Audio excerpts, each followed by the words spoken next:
to the UK now, where with so many migrants pouring over the channel and Britannia screaming out for some relief, paying millions of pounds week in, week out to house illegal migrants in rather fancy hotels, Britain has just announced they will not turn back migrant boats. They will not send them back to France as it breaches maritime law and risks passenger safety. Dame Angela Eagle on the UK's position said the French don't accept that migrants should always be returned to them.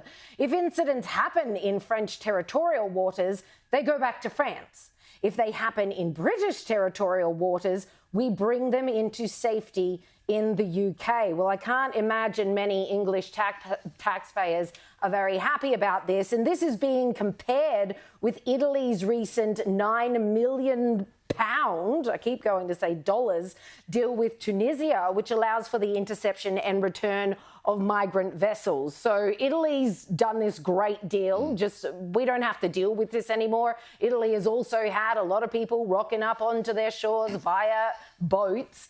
And the UK just seems to be so reticent to do anything about what is a ginormous problem. Nigel Farage must be ripping his hair out with this latest announcement. It is a ginormous problem. They've had 21,000 illegals cross the channel in the 9 months to September. And just last Saturday, there were 801 illegals in 14 boats. Of course, on Sunday, 8 people died when one of the boats sank. So they've got a major issue here. Amnesty International were quite disingenuous by saying that it's the government's fault because they haven't provided a safe pathway for illegals to get into the UK. Gosh, what are they I think the real story here is that the £90 million, which is about, 200 million Australian dollars, something like that, which France, I imagine, would not come that cheaply. France is a much richer country than Tunisia. And so what Italy can do to basically say, similar to what we were going to do with, the Malaysian solution or something like that, where we were just going to